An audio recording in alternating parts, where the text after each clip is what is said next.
برحمتك يا أرحم الراحمين. السلام عليكم ورحمة الله وبركاته.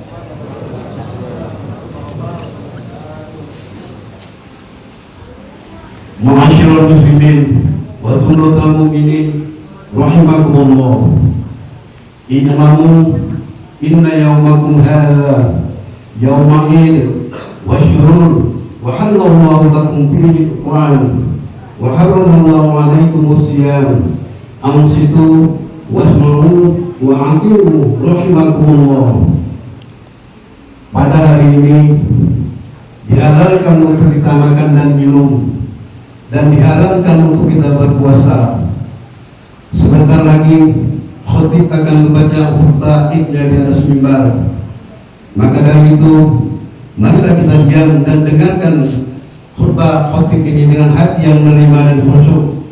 Mudah-mudahan kita mendapatkan pahala dan rahmat dari Allah Subhanahu wa taala. Amin ya rabbal alamin. A'udzu billahi minasyaitonir rajim. Bismillahirrahmanirrahim. Alhamdulillahi rabbil alamin. Allahumma ij'alna minal 'abidin al-faizin al-barin fi 'ibadika as-salihin wa adkhilna fi zumratil muttaqin al-aminin al-dhakirin bil jannatin na'im bi rahmatika ya arhamar rahimin. Walhamdulillahi rabbil alamin.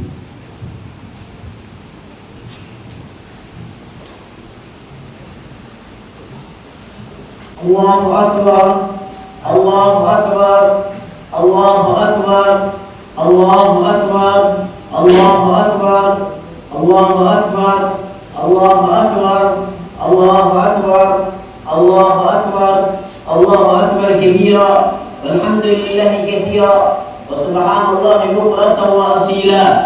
La ilaha illallah wahdah, sadaqa wa'dah, wa nasara 'abdah. وعز جنده وهزم الأحزاب وحده.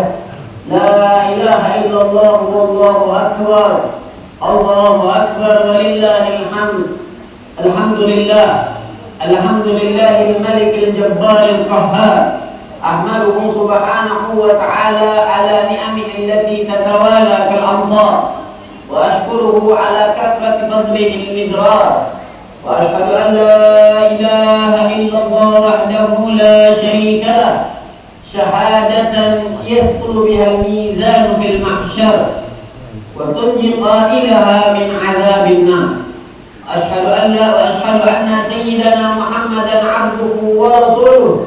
سيدنا وشفيعنا ونبينا محمدا عبده ورسوله النبي المختار أفضل من حج واعتمر والمبعوث إلى الأسود والأبيض والأحمر. اللهم صل وسلم على سيدنا محمد المختار وآله الأطهار وأصحابه الأخيار الفائزين بالشرف الأفخر. أما بعد، فيا أيها الناس، اتقوا الله حق تقاته ولا تموتن إلا وأنتم مسلمون. واعلموا أن يومكم هذا يوم عظيم، وشهر ذي الحجة شهر الله العظيم. طوبى لمن يتقي الله ويقتدي برسوله ويجاهد في سبيل الله لإعلاء كلماته. الله أكبر، الله أكبر ولله الحمد. Ma'asyiral hadirin, melalui mimbar yang mulia ini, di kesempatan yang berbahagia ini, di hari yang apabila kita mengangkat tangan kita dari kemarin, hari ini sampai beberapa hari ke depan, apabila kita meminta, memohon, bermunajat kepada Allah Subhanahu wa taala, yang semuanya kita pasti butuh kepada Allah dan semuanya kita pasti memiliki hajat. Hari-hari inilah hari-hari yang dikabulkan oleh Allah, hari-hari mustajab. Rugi orang yang datang kepada dirinya, orang yang datang kepada jiwanya, hari-hari mustajab, namun dia tidak mau mengangkat tangannya, namun dia tidak mau meminta bermunajat kepada Allah karena kesombongan dirinya, karena keangkuhan dirinya, dia tidak mau meminta kepada Allah. Kami selaku khotib berpesan kepada antum sekalian umumnya untuk selalu dan senantiasa meningkatkan kadar ketakwaan dan ketaatan kita kepada Allah Subhanahu wa taala dengan berusaha semaksimal mungkin melakukan segala bentuk ibadah, segala bentuk zikir, segala bentuk yang diajarkan oleh Nabi Muhammad SAW, dan meninggalkan semua hal yang berbau maksiat, yang berbau melanggar perintah Allah Subhanahu wa taala. Karena yang kita cari di muka bumi ini adalah hidup dengan tenang. Yang kita cari di muka bumi ini adalah hidup dengan gembira, ketenangan, kegembiraan, kemantapan hati di muka bumi ini tidak diraih dengan jabatan yang tinggi, dengan harta yang melimpah, dengan hal-hal yang duniawi. Namun ketenangan itu bisa kita raih, kegembiraan bisa kita dapat dengan kita selalu taat kepada Allah dan menjauhi segala maksiat kepada Allah Subhanahu wa taala. Ma'asyiral hadirin rahimakumullah. Hari raya sejatinya adalah hari yang dirayakan oleh seorang hamba yang telah melakukan ketaatan kepada Allah dan melakukan penghambaan kepada dirinya. Idul Fitri sejatinya bagi mereka yang telah melaksanakan ketaatan selama 1 bulan penuh di bulan Ramadan. Idul Adha sejatinya bagi mereka yang sekarang sedang melaksanakan rangkaian ibadah haji, rangkaian ibadah yang disyariatkan oleh Allah Subhanahu wa taala di Mekah Al-Mukarramah. Dan bagi kita yang telah melaksanakan rangkaian ketaatan kepada Allah pada 10 hari pertama bulan Dzulhijjah. Inilah sejatinya hari raya. Lalu bagi orang yang melaksanakan hari raya namun ia tidak mendahului sebelumnya dengan rangkaian ketaatan, dengan rangkaian ibadah, lalu hari apa yang dia rayakan? Hari apa yang dia gembirakan? Hari apa yang membawa kebahagiaan? Karena hakikatnya hari raya adalah hari kegembiraan, hari kebahagiaan bagi orang yang telah melaksanakan ketaatan kepada Allah Subhanahu wa taala. Allahu akbar, Allahu akbar, Allahu akbar walillahil hamd. Momentum Idul Adha ini adalah momentum yang sangat erat, yang sangat pekat kaitannya dengan Nabi Ibrahim alaihissalam. Kisah yang sangat erat, kisah yang sangat luar biasa, datang dari seorang Rasul, datang dari seorang Nabi, datang dari seorang yang termasuk ulul azmi. Bahkan beliau adalah sosok manusia, makhluk yang paling mulia nomor 2 setelah Nabi Muhammad SAW, yang dijuluki, diberi gelar sebagai Khalilullah, kekasihnya Allah Subhanahu wa taala. Lalu timbul pertanyaan, bagaimana Nabi Ibrahim alaihissalam mampu meraih dan berhasil di puncak keberhasilan tersebut, di puncak kehebatan tersebut? Tak lain tak bukan, jawabannya karena Nabi Ibrahim mampu melewati ujian demi ujian, cobaan demi cobaan yang Allah berikan kepada Nabi Ibrahim alaihissalam. Dari kecil Nabi Ibrahim alaihissalam diasuh oleh seorang paman atau ayah yang tidak taat kepada Allah. Bahkan paman dan ayahnya inilah yang membawakan syiar-syiar kesyirikan di tempatnya, yang memerintahkan Nabi Ibrahim untuk tidak taat kepada Allah Subhanahu wa taala. Belum lagi Nabi Ibrahim alaihissalam menghadapi seorang raja yang menguasai dunia, raja mahadiraja yang menguasai dunia, yang kekuasaannya tidak tertandingi, yaitu Raja Namrud. Nabi Ibrahim menghadapi seorang diri, menghadapi raja yang menguasai dunia. Belum lagi ujian yang paling berat bagi Nabi Ibrahim. Nabi Ibrahim adalah orang yang tidak diberikan oleh Allah anak dalam jangka waktu yang sangat lama, dalam jangka waktu yang sangat panjang. Ketika Nabi Ibrahim alaihissalam memasuki usia 86 tahun, barulah Allah Subhanahu wa taala mengkaruniai Nabi Ibrahim seorang putra melalui ibu yang bernama Hajar alaihissalam, seorang putra yang diberikan nama Ismail alaihissalam. Ismail tumbuh kecil dan dewasa tidak langsung di dalam pandangan Nabi Ibrahim alaihissalam, karena ini adalah ujian Nabi Ibrahim. Ketika sosok Ismail yang ditunggu-tunggu lahir, Allah memerintahkan Nabi Ibrahim untuk meninggalkan anaknya di Baitullah Al-Haram. Di Baitullah Al-Haram yang notabene tidak ada satupun manusia yang hidup di sekitaran situ. Namun Allah Subhanahu wa taala memuji Nabi Ibrahim, yang mana Nabi Ibrahim tidak berjumpa dengan anaknya yang dinanti-nanti. Bahkan di dalam riwayat, Nabi Ibrahim hanya 3 atau 4 kali saja seumur hidup beliau berjumpa dengan anak tercinta yang bernama Ismail alaihissalam.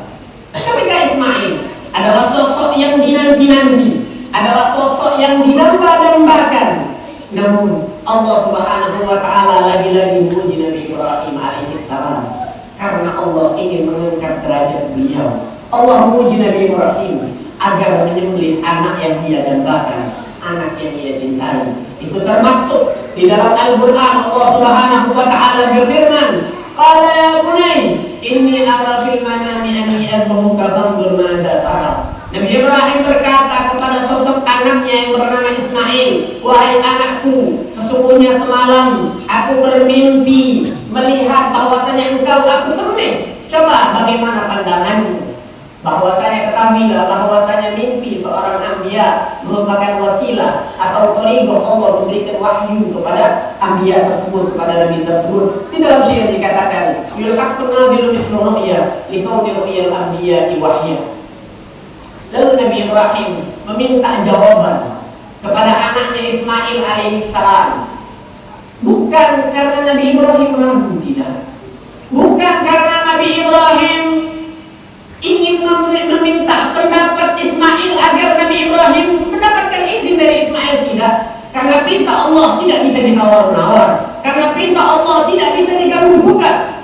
Nabi Ibrahim bertanya kepada Ismail, tujuannya tak lain tak bukan ingin melihat putranya seberapa besar perkembangan terhadap putranya, seberapa besar ketaatan putranya dan keteguhan iman putranya terhadap Allah Subhanahu wa taala. Mendengar pertanyaan tersebut, seorang yang dididik dengan didikan agama, seorang yang dididik dengan ketakutan kepada Allah, ketakwaan kepada Allah, Ismail alaihissalam menjawab dengan jawaban yang luar biasa. Nabi Ismail berkata, "Qala ya abati fa'alni ma tu'mar satajiduni insyaallah minas sabirin." Nabi Ismail berkata, "Wahai ayahku, lakukanlah apa yang Allah perintahkan kepadamu. Segala hal yang Allah perintahkan lakukan. Insyaallah aku termasuk dari golongan orang-orang yang bersabar." Jawaban yang teguh, jawaban yang luar biasa, jawaban yang lantang dari Ismail dengan menggandeng kalimat insyaallah, menunjukkan beliau tahu, beliau beriman kepada Allah. Semua yang terjadi di muka bumi ini, baik yang buruk ataupun yang baik, baik yang kita sukai ataupun yang tidak sukai, semua karena takdirnya Allah, semua karena qadratnya Allah, semua karena ketetapan Allah yang telah Allah catatkan di muka bumi ini. Kemudian Nabi Ibrahim berkata kepada Ismail putranya, "Ni'mal qawmu anta ya bunayya." Engkau adalah sebaik-baik penolongku untuk taat kepada Allah. Inilah anak yang sesungguhnya adalah anak yang menolong kita untuk taat kepada Allah. Anak yang sesungguhnya adalah anak yang membawa kita ke dalam surga Allah. Bukan sebaliknya, anak yang menjadi bumerang, anak yang menjadi celaka buat kita, anak yang membantah kita, anak yang kurang ajar terhadap kita, anak yang tidak mau ibadah kepada Allah. Bukan anak yang seperti itu. Kalau kita ingin mendapatkan anak yang taat kepada Allah, yang berbakti kepada Allah, berbakti kepada kedua orang tuanya, didiklah anak kita dengan didikan para nabi, didiklah anak kita dengan pendidikan para rasul, didiklah anak kita dengan didikan para anbiya. Jangan kita mendidik anak kita dengan didikan artis, dengan didikan selebgram, dengan didikan orang-orang yang munafik, orang-orang yang kafir. Kita melihat dari mereka, mencontoh dari mereka, pengen menerapkannya dengan anak kita. Lihat hasilnya, lihat bagaimana mereka akan membantah kita, lihat bagaimana mereka akan kurang ajar terhadap kita. Akhirnya hadirin, ketika Nabi Ibrahim alaihissalam mendapatkan jawaban yang mantap dari anaknya, Nabi Ibrahim memanggil anaknya, kemudian dibaringkan anaknya di pembaringan.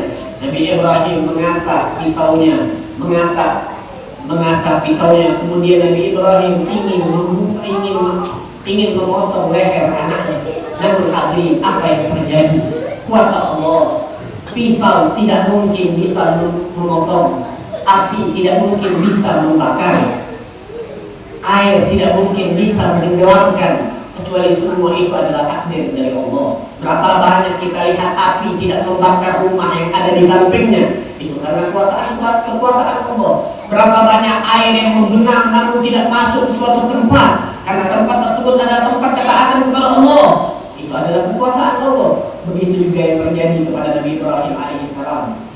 Pisau yang tajam, pisau yang luar biasa, tidak mampu melukai sedikit pun Nabi Ismail alaihissalam, karena Allah tidak menakdirkan hal tersebut. Ketika Nabi Ibrahim telah melaksanakan perintah dari Allah Subhanahu wa taala, Allah utus malaikat Jibril alaihissalam membawa seekor kambing besar, ekor kambing jantan yang berwarna putih, yang berasal langsung dari surga Allah Subhanahu wa taala, untuk menggantikan posisi Nabi Ismail alaihissalam. Kata Allah di dalam Al-Quran, wa badainahu bidhibhin adhim, inna hadza lahu al-bala'ul mubin, wa badainahu bidhibhin adhim. Sesungguhnya kata Allah, ini adalah ujian yang sangat besar, ini adalah ujian yang sangat berat yang kami timpakan kepada hamba kami yang bernama Nabi Ibrahim. Namun dia melewati hal tersebut, dan kami gantikan semua hal itu dengan dibihim adim, dengan sembelihan yang luar biasa. Ingat hal ini, semua ujian yang Allah berikan terhadap kita, semua cobaan yang Allah timpakan terhadap kita, pasti ada akhirnya, pasti ada ujungnya. Tidak lama itu peka, kecuali setelahnya pasti akan terbit fajar. Tidak ada satu ujian kecuali di situ pasti ada jalan keluar, dan pasti ada hikmah yang Allah berikan kepada kita. Pada akhirnya kita berdoa kepada Allah Subhanahu wa taala, semoga kita mampu menjadi orang yang memetik momentum Idul Adha ini dengan sebaik-baiknya, dan kita dijadikan orang yang benar-benar taat kepada Allah Subhanahu wa taala. Anak keturunan kita dijadikan anak-anak yang saleh dan salehah, dan kita berkumpul dengan Nabi Muhammad sallallahu alaihi wasallam. Amin ya rabbal alamin. A'udzu billahi minasyaitonir rajim. Bismillahirrahmanirrahim. Inna a'tainakal kautsar, fashalli lirabbika wanhar, inna syani'aka huwal abtar. Aqulu qawli hadza wa astaghfirullahal azim li wa lakum wa lisairil muslimin wal muslimat. Fastaghfiruhu min kulli dhanb, innahu huwal ghafurur rahim. Allahumma shalli ala sayyidina Muhammad wa ala ali sayyidina Muhammad.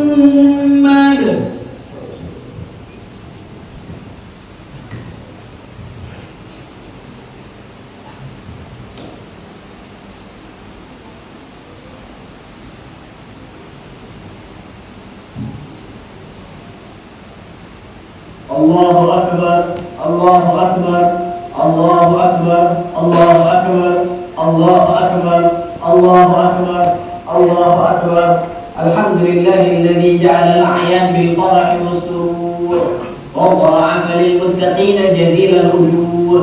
Fasubhana man harrama sarrahu wa anjaba fitrahu wa haddara fihi min al-ghurur. Ahmaduhu subhanahu wa ta'ala wa huwa ahaqqu mahmudin wa ajallu mashkur. Ashhadu an la ilaha illallah wahdahu la syarika lah, shahadatan yashrahu lana biha as-sudur. Wa ashhadu anna sayyidana wa nabiyyana Muhammadan abduhu wa rasuluh alladhi aqama manar al-islam ba'da al-busur. Allahumma salli wa sallim ala sayyidina Muhammadin salatan wa salaman daimaini mutalazimaini ila yaumil ba'thi wal nusyur. Amma ba'd, fa ya ayyuhan nas ittaqullah wa'lamu anna yawmakum hadha yawmun 'azim, fa'akthiru fihi min as-salati 'ala an-nabiyil karim. Allahumma salli wa sallim ala sayyidina Muhammadin wa ala alihi wa sahbihi ajma'in wa tabi'ina lahum bi ihsanin ila yaumiddin warhamna ma'ahum bi rahmatika ya arhamar rahimin. Allahu akbar, Allahu akbar, Allahu akbar, walillahil hamd. Fa ya ayyuhan nas intahidu fursatakum fi hadzal yawm as-sa'id بإكثار الدعاء إلى الله سبحانه وتعالى، فإن الدعاء في هذا اليوم مستجاب، وبإكثار التوبة والاستغفار إليه من جميع الذنوب والأخطاء، فإن الله يحب التوابين ويحب المتطهرين. وأكثروا من الأعمال الصالحة من الصدقات للفقراء والمساكين والأيتام والأرامل، وساعدوا كل من يحتاج إلى مساعدتكم، فإن جميع أعمالكم في هذا اليوم مقبولة، والله يحب المحسنين. ثم أكثروا من الذكر وقراءة القرآن والصلاة على النبي، وذلك كله مكتوب في صحائف أعمالكم. جعلنا الله وإياكم من عباده الصالحين المتقين، آمين يا رب العالمين. اللهم اغفر للمسلمين والمسلمات والمؤمنين والمؤمنات الأحياء منهم والأموات، إنك سميع قريب مجيب الدعوات. اللهم انصر من نصر الدين، واخذل من خذل المسلمين، ودمر أعداءنا أعداء الدين، وأهلك الكفرة والمشركين، وعلي كلمتك إلى يوم الدين.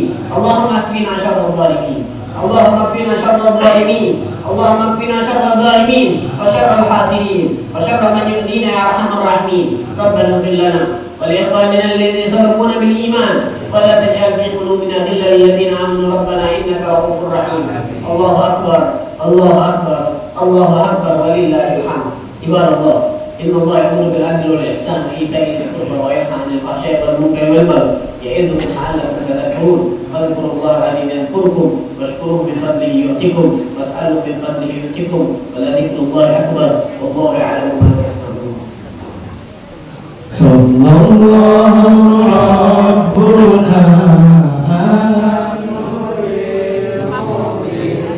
أحمد المصطفى سيد المرسلين وعلى آله وصحبه أجمعين. اللهم صل على سيدنا محمد وآله كما نهايتان كمالك وعدد كمالك. صلى الله ربنا على نور المبين محمد المصطفى سيد المرسلين وعلى آله وصحبه أجمعين. اللهم صل على سيدنا